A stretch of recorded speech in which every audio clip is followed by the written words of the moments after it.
നമ്മൾ ഈ വീഡിയോയിൽ കാണിക്കുന്നത് എങ്ങനെയാണ് ഒരു പൊല്യൂഷൻ സെൻറ്റർ 5 വർഷത്തിന് ശേഷം റിന്യൂ ചെയ്യുന്നത്, 10 വർഷത്തിന് ശേഷം റിന്യൂ ചെയ്യുന്നത് എന്നുള്ളതിൻ്റെ വീഡിയോ ആണ്. അപ്പോൾ എല്ലാവർക്കും സംശയം ഉണ്ടാവും എങ്ങനെയായിരിക്കും ഇത് റിന്യൂ ചെയ്യുന്നതെന്ന്. അപ്പോൾ ഈ വീഡിയോ കണ്ടു കഴിഞ്ഞാൽ നിങ്ങൾക്കത് മനസ്സിലാവും. ഓക്കെ, നമ്മൾ ഈ റിന്യൂ ചെയ്യുന്നതിന് കറക്റ്റ് ഒരു മാസം മുൻപായിട്ട് നമ്മുടെ പരിവാഹൻ സൈറ്റിൻ്റെ ഉള്ളിൽ റിന്യൂവൽ എന്ന് പറഞ്ഞിട്ട് ചെറിയൊരു ബോക്സ് വരും. അപ്പോൾ അത് ഇവിടെ റിന്യൂവൽ എന്ന് വന്നിട്ടുണ്ട്. PUC സെൻറ്റർ റിന്യൂ നോക്കിക്കഴിഞ്ഞാൽ കാണാൻ പറ്റും. PUC സെൻറ്റർ റിന്യൂ എന്ന് കാണും. ഇത് കറക്റ്റ് ഒരു മാസം മുമ്പായിരിക്കും കാണുന്നത്. ഓക്കെ, ആ റിന്യൂവൽ എന്നുള്ളത് നമ്മൾ ക്ലിക്ക് ചെയ്യുവാണ്. അപ്പോൾ ക്ലിക്ക് ചെയ്യുമ്പോൾ അതിനകത്ത് പല ഓപ്ഷനുകൾ കാണും. Download renewal application, upload modified documents, PUC centre renewal status. അപ്പോൾ ഫസ്റ്റത്തെ ഐക്കൺ എടുക്കുക, PUC സെൻറ്റർ റിന്യൂവൽ എന്നുള്ളത് ക്ലിക്ക് ചെയ്യണം. ക്ലിക്ക് ചെയ്ത് കഴിയുമ്പോൾ ഫസ്റ്റിൽ തന്നെ പേയ്മെൻറ്റ് അടയ്ക്കാനുള്ള ഓപ്ഷനാണ് വരുന്നത്. അപ്പോൾ ഈ പേയ്മെൻറ്റ് അടയ്ക്കാനായിട്ട് വരുമ്പോൾ ഇത് ഓൺലൈൻ പേയ്മെൻ്റ് ആണ്. അപ്പോൾ റിന്യൂ റീസെറ്റ് എന്നുള്ള ഓപ്ഷനാണ് വരുന്നത്. അപ്പോൾ നമ്മൾ ഇതിനകത്ത് ഫസ്റ്റ് റിന്യൂ എന്നുള്ള ഇതെടുക്കുക. അപ്പോൾ ഇതിൽ കാണുന്ന ഈ ഫസ്റ്റ് കാണുന്ന നമ്പർ ഉണ്ടല്ലോ, ഈ നമ്പർ വളരെ ഇമ്പോർട്ടൻ്റ് ആണ്. ഈ നമ്പർ വെച്ചിട്ടാണ് നമ്മൾ റിന്യൂവലിൻ്റെ എല്ലാ കാര്യങ്ങളും നോക്കുന്നത്. അതുകൊണ്ട് ഈ പേയ്മെൻറ്റ് ID എന്നുള്ളത് വളരെ ഇമ്പോർട്ടൻ്റ് ആണ്. അത് കറക്റ്റായിട്ട് ഫോട്ടോ എടുക്കുകയോ അല്ലെങ്കിൽ എഴുതിയെടുക്കുകയോ ചെയ്യണം. പിന്നെ വേറൊരു കാര്യം, ഈ റിന്യൂവൽ എന്നുള്ളത് ഒരു മാസം മുമ്പ് വരുമ്പോൾ ആൾക്കാർ കൗതുകത്തിന് വെറുതെ കയറി നോക്കും. അങ്ങനെ കയറി നോക്കാൻ പാടില്ല. ഇത് പേയ്മെൻറ്റ് അടയ്ക്കുമ്പോൾ മാത്രമേ അതിൻ്റെ ഉള്ളിൽ കയറാവൂ. അല്ലെങ്കിൽ ഈ ID ഫസ്റ്റ് പ്രാവശ്യം മാത്രമേ അതിൻ്റെ ഉള്ളിൽ നിന്ന് പേയ്മെൻറ്റിൻ്റെ ഓപ്ഷൻ വരുള്ളൂ. പിന്നീട് നമുക്ക് ഒരു പ്രാവശ്യം കയറിയിട്ട് ഇറങ്ങി കഴിഞ്ഞാൽ രണ്ടാമത് കയറി കഴിയുമ്പോൾ ഇവിടുന്ന് ഈ പേയ്മെൻറ്റിൻ്റെ ഓപ്ഷൻ ഉണ്ടാവില്ല, പേയ്മെൻറ്റ് അടയ്ക്കാൻ പറ്റില്ല.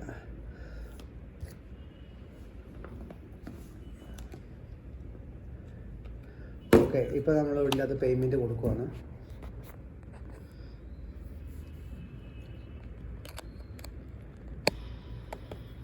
പേയ്മെൻറ്റ് എന്നുള്ളത് ക്ലിക്ക് ചെയ്യുമ്പോഴത്തേനും ഇവിടെ ട്രഷറി എന്നുള്ളൊരു ഓപ്ഷൻ വരും.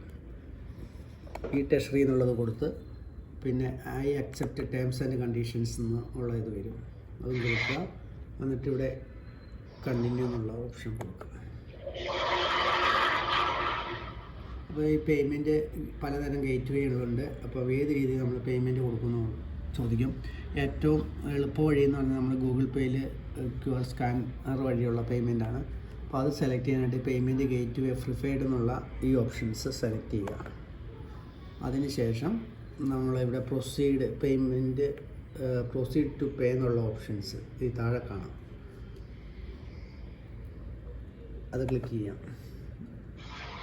അപ്പോൾ ഒരു GR നമ്പർ വരും. ഇത് വളരെ ഇമ്പോർട്ടൻ്റ് ആണ്. ഈ ഒരു നമ്പറും നമുക്കുണ്ടെങ്കിൽ മാത്രമേ ഇപ്പോൾ പേയ്മെൻറ്റ് കിട്ടിയില്ലെങ്കിൽ നമുക്കത് അവിടുന്ന് ക്യാപ്ചർ ചെയ്തെടുക്കാൻ പറ്റത്തുള്ളൂ. അതുകൊണ്ട് ഈ ഒരു നമ്പർ ഫോട്ടോ എടുത്ത് വെക്കണം. യൂസ് ചെയ്യാൻ പറ്റും. ഓക്കെ, നമ്മളിവിടെ പേയ്മെൻറ്റ് അടയ്ക്കുവാണ്. ഇവിടെ GR നമ്പർ വന്നത് ഇത് വളരെ ഇമ്പോർട്ടൻ്റ് ആണ്. ഈ നമ്പർ നമ്മൾ ഫോട്ടോ എടുത്ത് വെക്കണം.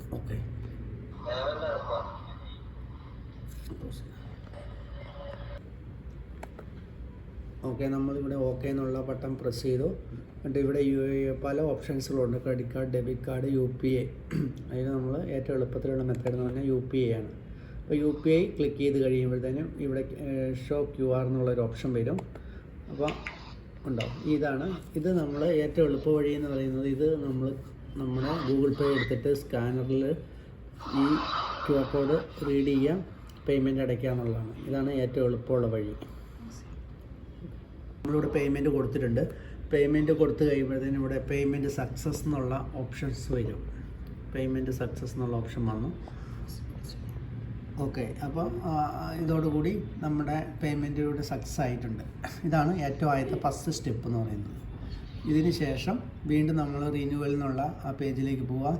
അല്ലെങ്കിൽ ഇപ്പം നമ്മുടെ ഈ പേജിൽ നിന്ന് ഇത് സൈൻ ഔട്ട് ആയിട്ടുണ്ട്. നമുക്ക് ഇതിൻ്റെ സ്ലിപ്പ് എടുക്കാൻ പറ്റും, പേയ്മെൻറ്റിൻ്റെ സ്ലിപ്പ്. ഈ പേയ്മെൻറ്റ് അടച്ചു എന്നുള്ളതിൻ്റെ സ്ലിപ്പ് വേണം ഓഫീസ് സബ്മിറ്റ് ചെയ്യാനായിട്ട്. അതിന് ചെയ്യാനായിട്ട് നമ്മളിവിടെ മുകളിൽ ഓൺലൈൻ സർവീസ് എന്നുള്ളൊരു ഓപ്ഷൻ ഉണ്ട്. അതിൽ ഓൺലൈൻ പേയ്മെൻറ്റ് എന്നുള്ളൊരു ഓപ്ഷൻ വരും. അത് കയറുക. ഇവിടെ കയറുമ്പം നമ്മുടെ നേരത്തെ കിട്ടിയ ആപ്ലിക്കേഷൻ ID ചോദിക്കും. ആ ID പിന്നെ മൊബൈൽ നമ്പറും നമ്മളിവിടെ അടിച്ചു കൊടുക്കണം. അത് അടിച്ചു കൊടുത്തു കഴിയുമ്പോഴത്തേനും നമുക്ക് ഈ പേയ്മെൻറ്റിൻ്റെ സ്ലിപ്പ് കിട്ടും. ഇനി ഓക്കെ, നമ്മൾ ഇത് ആപ്ലിക്കേഷൻ സ്ലിപ്പാണ്. ആപ്ലിക്കേഷൻ സ്ലിപ്പ് എടുക്കണം പേയ്മെൻറ്റ് അടച്ചതിൻ്റെ. ഇത് പിന്നെ ഓൺലൈൻ സർവീസ് എന്നുള്ളത് കയറി പേയ്മെൻറ്റ് ഓപ്ഷൻ, ഓൺലൈൻ പേയ്മെൻറ്റ് എടുത്ത് നമ്മൾ ആപ്ലിക്കേഷൻ നമ്പർ, നമ്മൾ രജിസ്റ്റർ ചെയ്ത ഫോൺ നമ്പർ ഇത് കൊടുത്തു കഴിഞ്ഞിട്ടുണ്ടെങ്കിൽ നമുക്ക് ഇതിൻ്റെ ആ സ്ലിപ്പ് ഡൗൺലോഡ് ചെയ്യാൻ പറ്റും. അപ്പോൾ ആ സ്ലിപ്പ് നമ്മളിവിടുന്ന് ഡൗൺലോഡ് ചെയ്തെടുക്കുക. ഇതാണ് രണ്ടാമത്തെ സ്റ്റെപ്പ്. ഇതിന് ശേഷം വീണ്ടും നമ്മുടെ സൈറ്റിലേക്ക് പോവുക. നമ്മുടെ പരിവാഹൻ സൈറ്റിലേക്ക് പോവുക.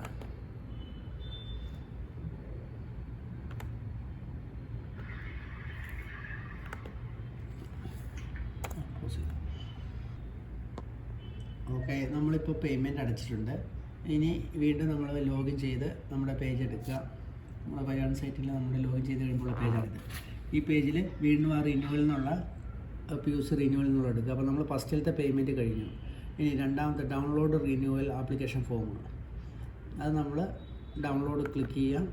നമുക്ക് ഇവിടുന്ന് ഈ പേജിൽ നിന്ന് നമ്മുടെ ഫോം ഡൗൺലോഡ് ചെയ്തെടുക്കാം. ഇവിടെ ഡൗൺലോഡ് എന്നുള്ളൊരു ഓപ്ഷൻ ഉണ്ട്.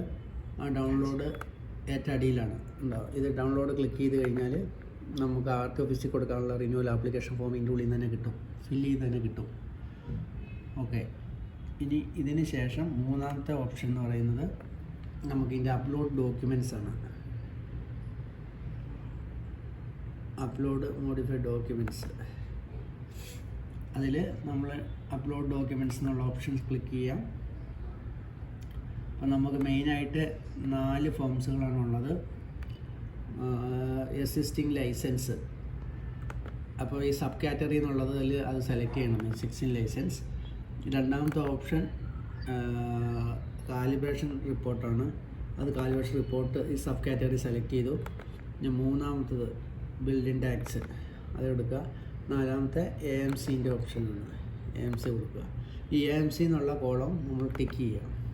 ഓക്കെ, ഇത്രയും ചെയ്തതിന് ശേഷം പിന്നെ ഇവിടെ യൂണീക്ക് നമ്പർ എന്ന് പറയുന്നുണ്ട്. അവിടെ ആദ്യത്തേൽ 1 കൊടുക്കുക, രണ്ടാമത്തെ 2, മൂന്നാമത്തെ 3, നാലാമത്തേൽ 4 കൊടുക്കുക.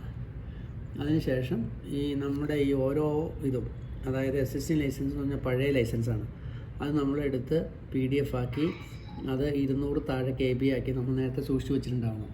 ഒരു ഫയൽ ഫോൾഡർ ഉണ്ടാക്കിയിട്ട് ചെറിയ പേര് കൊടുത്തിട്ട് അണ്ടർസ്കോർ അങ്ങനത്തെ സ്പെഷ്യൽ ക്യാരക്ടറൊന്നും പാടില്ല, ഇല്ലാത്തവരൊന്നും. അതേപോലെ രണ്ടാമത്തെ ഓപ്ഷനിൽ കാലിബ്രേഷൻ റിപ്പോർട്ട്സ് ആണ്. അതും ഇതുപോലെ 200 താഴെയാക്കി 2 മെഷീൻ ഉണ്ടെങ്കിൽ രണ്ടിൻ്റെ കൂടെ സർട്ടിഫിക്കറ്റ് മെർജ് ചെയ്തിട്ട് ഒറ്റ ഫയലാക്കി 200 താഴെ KB ആക്കി വെക്കണം. അതേപോലെ ബിൽഡിംഗ് ടാക്സും AMC ഉണ്ടെങ്കിൽ അതും കൊടുക്കുക. ഇത്രയും കൊടുത്തതിന് ശേഷം നമ്മൾ സബ്മിറ്റ് കൊടുക്കുക. സബ്മിറ്റ് കൊടുക്കുമ്പോൾ നമ്മൾ നോക്കണം ആ സബ്മിറ്റ് ബട്ടൺ കറക്റ്റായോ അല്ലെങ്കിൽ എന്തെങ്കിലും എറർ മെസ്സേജ് വന്നോ, സക്സസ്ഫുള്ളി എന്ന് വന്നിട്ടുണ്ടോ. അതിനുശേഷം ഏറ്റവും ലാസ്റ്റ് സ്റ്റേജിൽ ആപ്ലിക്കേഷൻ സ്റ്റാറ്റസ് ആണ്. ആ സ്റ്റാറ്റസിൽ കയറി നോക്കുമ്പോൾ ഇത് ഓൾറെഡി നമ്മുടെ സ്റ്റാറ്റസ് നമുക്ക് അറിയാൻ പറ്റും. ഇത്രയും കാര്യങ്ങളാണ് ഇതിനകത്തുള്ളത്. Okay, thanks.